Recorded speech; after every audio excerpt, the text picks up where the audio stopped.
Article 21 क्या कहता है? देखो, no person shall be deprived of his life and personal liberty, यानी कि किसी भी शख्स की लाइफ और पर्सनल लिबर्टी को डिप्राइव नहीं किया जा सकता। अब ये लाइफ और पर्सनल लिबर्टी को हम समझ लेते हैं। क्या लाइफ का मतलब क्या है? यहाँ पे देखो, आप जो है किसी को डिटेन कर लो, आप इन द सेंस के कोई अथॉरिटी है ना, आपको जो है ना डिटेन कर लिया जाता है, किसी को डिटेन कर लिया जाता है ना।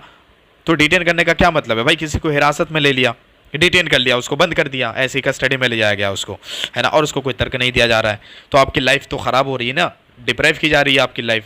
उसी तरह से पर्सनल लिबर्टी, पर्सनल लिबर्टी का मतलब क्या है? देखो, हमें अपने कंट्री में मूव करने की आज़ादी है, ठीक है, बट क्या किया गया, आपसे कहा गया कि भाई आप जो है ना कंट्री के इस पार्ट में मूव नहीं कर सकते, है ना। अब एक केस देखेंगे, जिस तरह से अगर आप किसी फॉरेन कंट्री में जाना चाहो, है ना, तो आपको जाने की आज़ादी है, बट क्या किया गया, आपका पासपोर्ट सीज कर लिया जाए, आपका पासपोर्ट जो है ना सरेंडर करवा दिया जाए, तो आपकी पर्सनल लिबर्टी ख़राब हो रही है ना, डिप्राइव हो रही है ना। तो ये आर्टिकल यही कहता है कि किसी की लाइफ और पर्सनल लिबर्टी को डिप्राइव नहीं किया जा सकता, ठीक है, बट एक कंडीशन लगा दिया इन्होंने, क्या कि ये जो लाइफ और पर्सनल लिबर्टी की बात करता है ये आर्टिकल 21, इसको कर्टेल किया जा सकता है अगर कोई ऐसा प्रोसीजर फॉलो किया जा रहा हो। कैसा प्रोसीजर?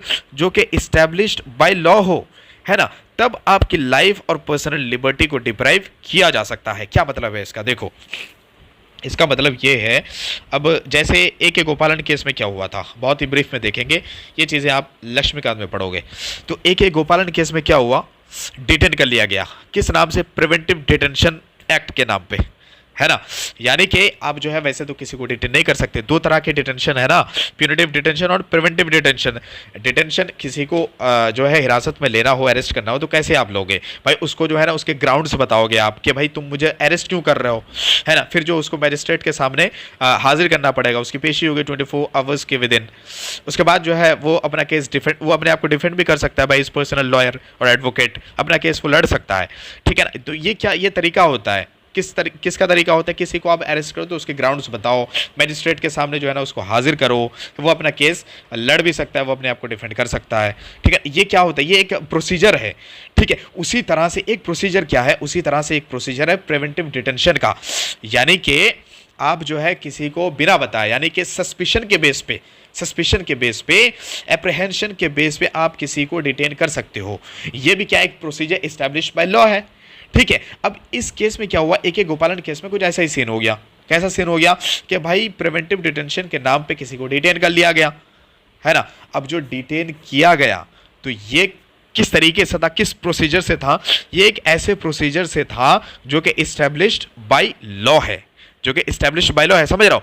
देखो माय फ्रेंड्स, हम क्या कह रहे हैं? हम ये कह रहे हैं कि आपकी लाइफ और पर्सनल लिबर्टी डिप्राइव नहीं की जा सकती, ठीक है ना, बट इन चीज़ों को, यानी कि लाइफ और पर्सनल लिबर्टी को डिप्राइव किया जा सकता है कब? एक ऐसे प्रोसीजर के थ्रू जो कि इस्टेब्लिश बाय लॉ है। अब जैसे हमने ए के गोपालन केस की बात की, तो इसमें क्या हुआ, प्रिवेंटिव डिटेंशन के नाम पे डिटेन किया गया, है ना। अब ये जो प्रिवेंटिव डिटेंशन है, ये कैसा प्रोसीजर है? ये प्रोसीजर इस्टेब्लिश बाय लॉ है, यानी कि हम जो है आपको डिटेन कर सकते हैं बिना ग्राउंड्स बताएं, सस्पिशन के बेसिस पे और एप्रीहेंशन के बेसिस पे, ठीक। तो ये क्या, ये प्रोसीजर इस्टेब्लिश बाय लॉ है, ओके। अब इसी तरह से क्या हुआ, मेनका गांधी केस में क्या हुआ? मेनका गांधी केस में ये हुआ कि पासपोर्ट को सीज कर लिया जाता है ना, पासपोर्ट को सीज कर लिया जाता है या सरेंडर करवा दिया जाता है। किसी फॉरेन कंट्री में इनको जाना होता है, बट इनको जाने से रोक दिया जाता है, ठीक है, और इनका पासपोर्ट जो है वो सीज कर लिया जाता है, सरेंडर करवा दिया जाता है। तो इनकी पर्सनल लिबर्टी जो है यहाँ छीनी जा रही है, ठीक है। अब यहाँ पे क्या चीज़ देखने को हमें मिल रही है? देखो, हमें यहाँ पे ये देखना है कि किस तरह से ये लाइफ और पर्सनल लिबर्टी कर्टेल की जा रही है। तो लाइफ और पर्सनल लिबर्टी जो है ना कर्टेल की जा सकती है एक ऐसे प्रोसीजर से जो कि इस्टेब्लिश बाय लॉ हो, ठीक है। अब इंडिया में क्या फॉलो होता है? इंडिया में procedure establish by law follow होता है, ओके।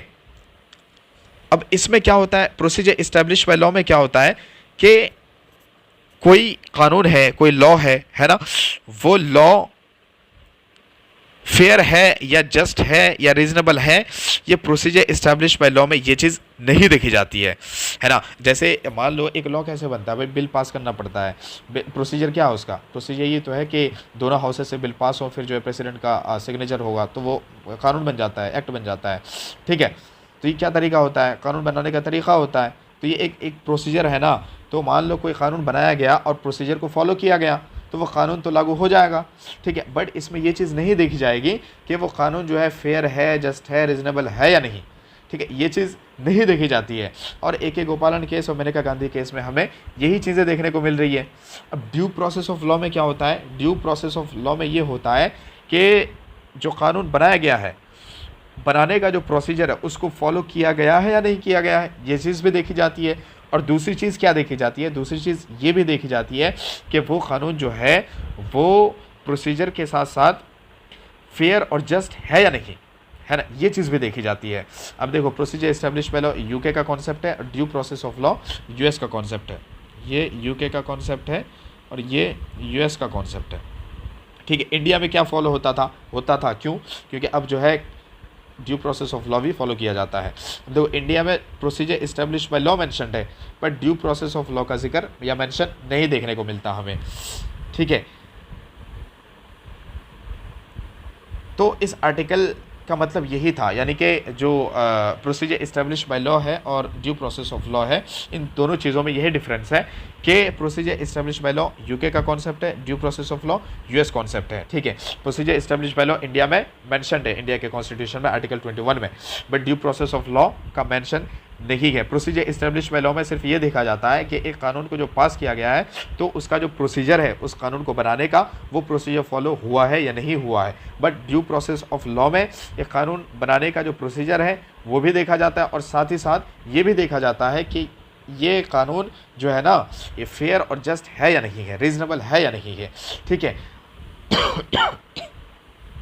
अब पहले क्या होता था, पहले इंडिया में जो है ना procedure establish by law follow किया जाता था, बट मेनका गांधी केस जो कि 1978 की बात है गालिबन, तो इसमें क्या होता है, इसमें जो है ना सुप्रीम कोर्ट की तरफ से एक वाइड इंटरप्रिटेशन हमें देखने को मिलती है। क्या कि जो राइट टू लाइफ और पर्सनल लिबर्टी है, राइट टू लाइफ और पर्सनल लिबर्टी है, इनको डिप्राइव तो किया जा सकता है ना, डिप्राइव तो किया जा सकता है, बट तभी किया जा सकता है कि किसी कानून को बनाया गया हो तो उसका जो प्रोसीजर है वो भी फॉलो किया गया हो। और अब ये भी देखा जाएगा कि वो कानून जो है रीजनेबल है या नहीं है, वो लॉ जो है जस्ट है या नहीं है, वो लॉ जो है फेयर है या नहीं है। यानी कि इनडायरेक्टली हम क्या कर रहे हैं, अब ड्यू प्रोसेस ऑफ लॉ को भी फॉलो कर रहे हैं। तो मेनका गांधी केस के बाद जो है ड्यू प्रोसेस ऑफ लॉ को भी फॉलो किया जा रहा है। अब जैसे यार समझ लेते हैं क्या मतलब है। पहले क्या किया गया, AK गोपालन केस में यही तो देखने को मिला कि उसको डिटेन कर लिया गया, और डिटेन किस नाम पे किया गया, प्रिवेंटिव डिटेंशन एक्ट के नाम पे किया गया, ठीक है। और उसी तरह से मेनका गांधी केस में देखेंगे तो इसका पासपोर्ट जो है सीज कर लिया जाता है, सरेंडर करवा दिया जाता है, और जहाँ ये जाना चाहती हैं उनको वहाँ जाने से रोक दिया जाता है फॉरेन कंट्री में, है ना। तो अब क्या कहा गया कि भाई ठीक है, आप किसी का पासपोर्ट सीज करना चाहो करो, बट रीज़नेबल होना चाहिए। जिस केस में तुम ऐसा करो ना वो रीज़नेबल होना चाहिए। अब मान लो यार कोई किसी को मार के भागने की कोशिश कर रहा है, तो यहाँ पे जो आप उसके पासपोर्ट को सीज कर लो, सरेंडर करवा लो, है ना। मगर आप किसी का भी पासपोर्ट किसी के भी नाम पे जो है सीज़ कर लो या सरेंडर करवा दो, तो ये रीज़नेबल और जस्ट नहीं लगता है। इस वजह से आप ऐसा नहीं कर सकते, ठीक है। तो इसी वजह से अब इंडिया में प्रोसीजर इस्टेब्लिश बाय लॉ के साथ साथ ड्यू प्रोसेस ऑफ लॉ भी फॉलो होता है। आई होप समझ में आया हो। उसके बाद अगर देखें तो 21A यानी कि अमेंडमेंट के थ्रू इसको जो है इनकलकेट किया गया है। अब ये क्या कहता है, ये state to provide free and compulsory education, हम देख चुके हैं आगे पीछे की वीडियोस में। Children 6 to 14 years of age, earlier this was in article 45 under DPSP। यहाँ पे सिर्फ ये कह रहा है कि 21A जो है ये कहता है कि फ्री और कंपलसरी एजुकेशन दी जाएगी 6 से लेकर के 14 years ऑफ एज के जो चिल्ड्रन हैं उनको। और पहले जो है ना, पहले ये आर्टिकल 45 के अंडर था जो कि directive principles of state policy में आता था, ठीक है। अब इसको क्या बना दिया गया, अब इसको फंडामेंटल राइट बना दिया गया है।